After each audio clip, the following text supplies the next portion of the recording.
Hier, Trump annonce « Les dirigeants iraniens veulent parler, j'ai accepté ». Mais en Israël, on dit que c'est Trump qui a demandé à négocier et Téhéran a refusé. Qui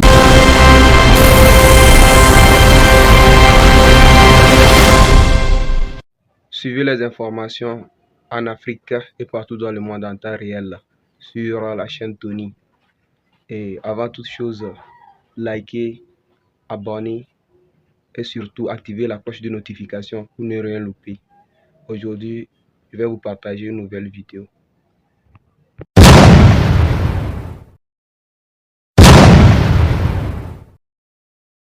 Hier, Trump annonce « Les dirigeants iraniens veulent parler, j'ai accepté ». Mais en Israël, on dit que c'est Trump qui a demandé à négocier et Téhéran a refusé. Qui ment? Ce grand média israélien argumente correctement, je pense. Le régime de Téhéran ne s'est pas effondré. Exact. Les impérialistes pensent toujours que tuer le chef suffit, mais le pouvoir, à Téhéran, avait préparé la succession et la riposte militaire a déjà atteint d'importantes bases militaires US. Comme en juin, Téhéran balance d'abord ses vieux missiles pour épuiser le stock des missiles intercepteurs, puis enverra les missiles récents, probablement inarrêtables. Le chef d'état-major US Kane avait averti Trump « On n'a pas assez de missiles, on ne peut pas gagner ». Trump a quand même misé sur l'assassinat, espérant une victoire rapide car même sa base MAGA est contre cette guerre.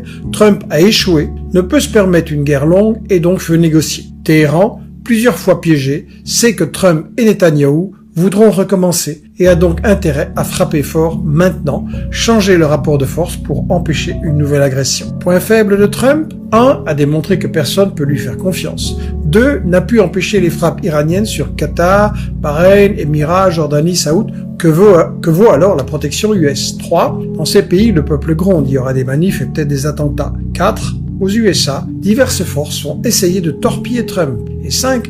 La fermeture du détroit d'Ormuz détourne le trafic maritime vers l'Europe.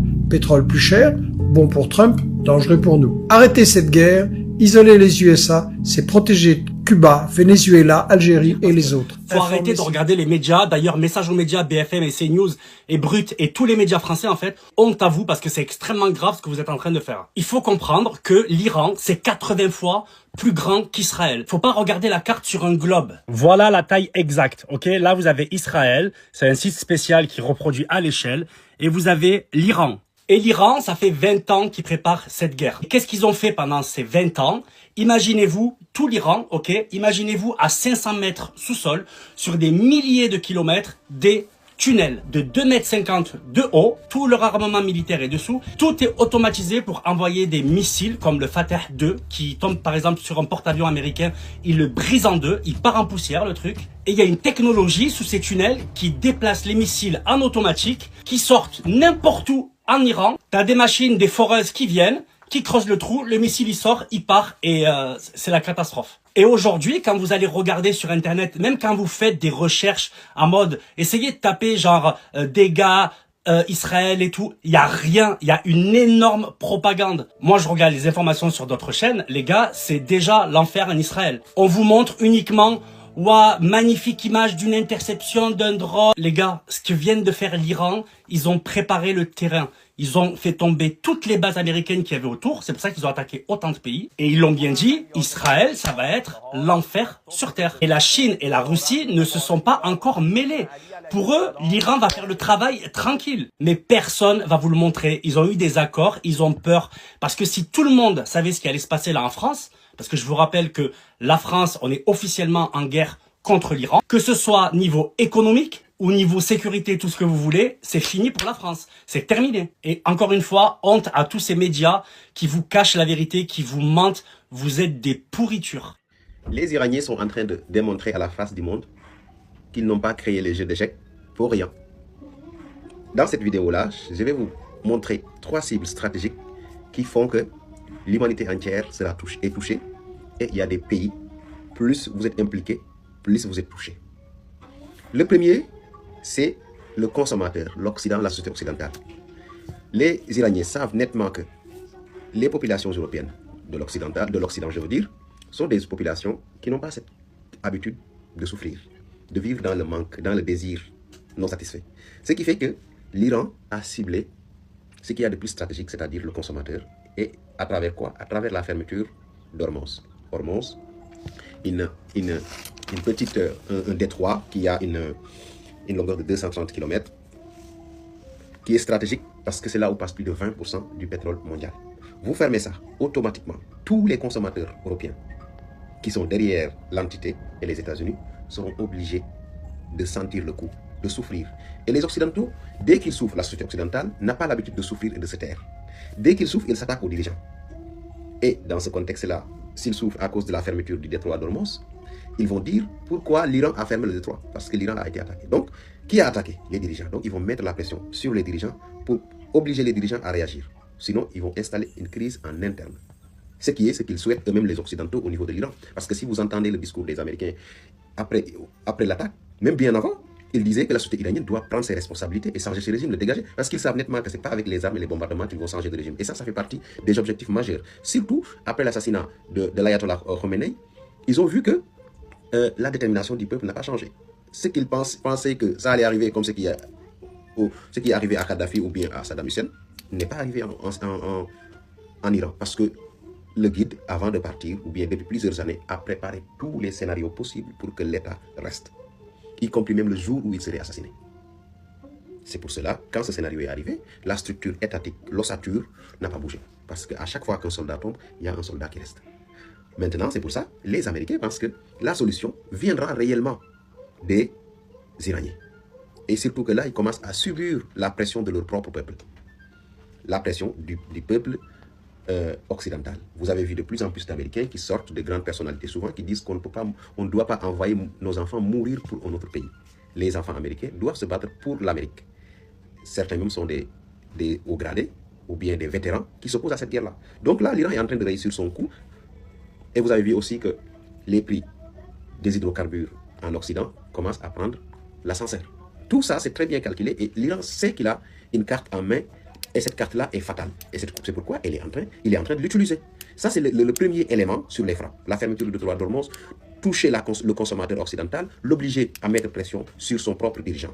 Et ça marche. Les peuples de l'Occident ne souhaitent absolument plus revivre ce qu'ils avaient vécu lors de la période du Covid. Cette crise, la flambée des produits de première nécessité, la flambée des prix du carburant. C'est la phobie des Occidentaux.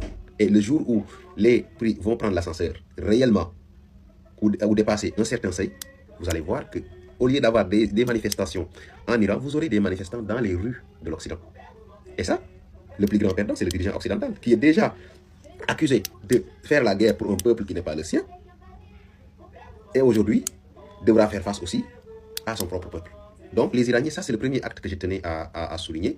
Et là, je vais par la suite de cette vidéo-là, je vais vous donner le deuxième élément qui fait que les Iraniens sont de fins stratèges et leur coup est aujourd'hui fatal et toute l'humanité va le sentir. Aujourd'hui, alors que la scène internationale est secouée par la crise au Moyen-Orient, le monde entier s'interroge sur l'impact que cette guerre pourrait avoir à grande échelle. Ensemble, explorons dans ce premier numéro les dynamiques et les défis qui influencent l'avenir de ce conflit qui s'envenime davantage chaque jour. La première question que j'aimerais aborder pour rentrer dans le vif de notre sujet, c'est comment la crise israélo-américano-iranienne est-elle perçue en Afrique?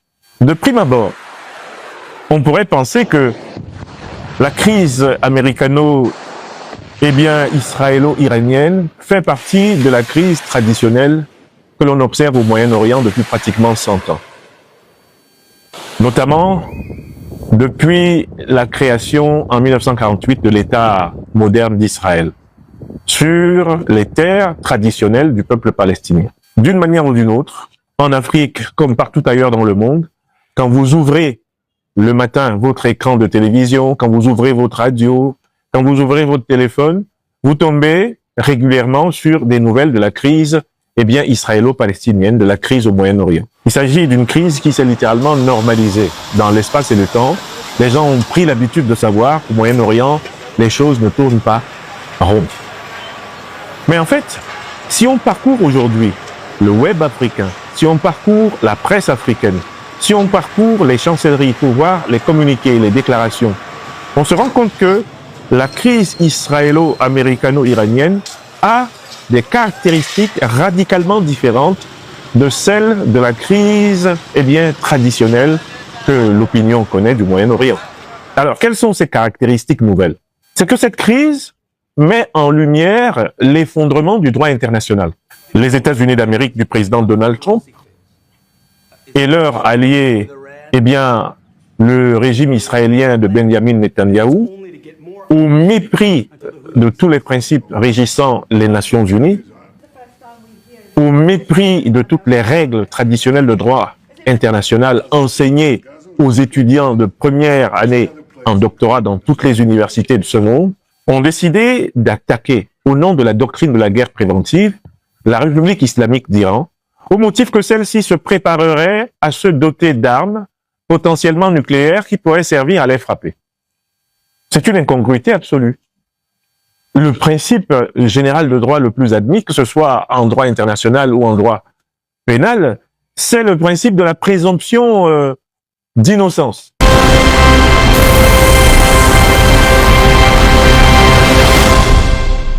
Ok, je pense que nous sommes arrivés à la fin de notre vidéo. C'était votre gars Tony. Et surtout, essayez de liker et d'abonnez-vous. Et n'oubliez pas d'activer la cloche de notification pour ne rien louper de nouvelles vidéos à venir. On est ensemble. Ciao.